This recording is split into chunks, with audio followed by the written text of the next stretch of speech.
auzubillahi minash-shaitanir-rajim bismillahir-rahmanir-rahim. Ẹ̀yin ọkùnrin, ẹ̀yin obìnrin tẹ́ ń wò mí, ṣé ẹ rántí ìyá yín ṣá? Ṣé ẹ rántí bàbá yín ṣá? Ṣé ẹ nawọ́ sí wọn ṣá? Ṣé ẹ dájà kalẹ̀ láàrin bàbá yín àti ìyá yín ṣá? Ṣé ẹ ṣe onímọ̀nàfìkì ọmọ ṣá?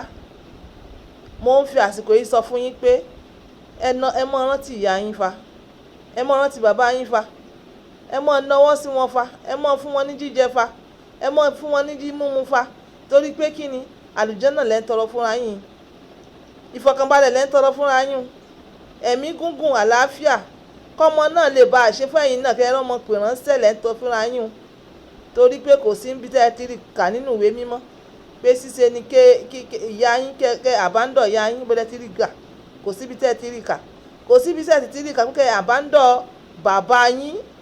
Ara gbígbàdúrà ni ìwọ tó bá tọ́ bà pò tó fún ìyá rẹ lówó, àlùbọ́ríkà ló ń ṣe nìyẹn, nítorí pé kí tó bá dọjọ́ alẹ́ ọmọ náà ó ṣerú ẹ̀ fún ẹ, ọmọ náà ó ṣerú ẹ̀ fún ẹ náà.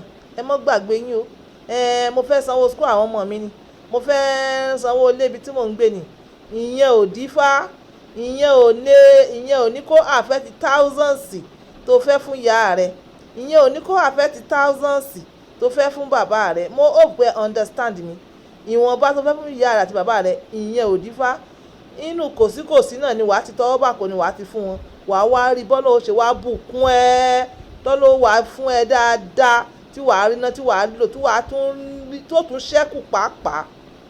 So mọ́ sọ wípé kò sówó, tó bá wọ pé kòsíkòsí tó fún ìyá rẹ kò ní sí náà ni o.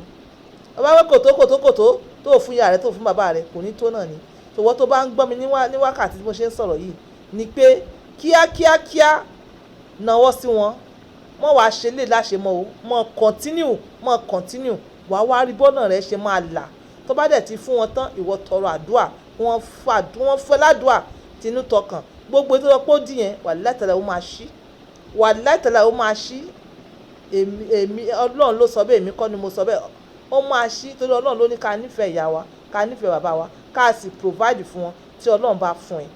So ẹ̀yin kan ẹ̀ sàpamọ́ ẹni kò sí Nàìjíríà easy ẹ̀ mọ̀ parọ́.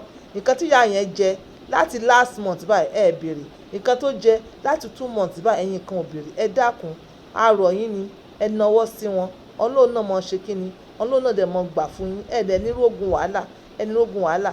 So this is on point by 2 using my words for you. Bye for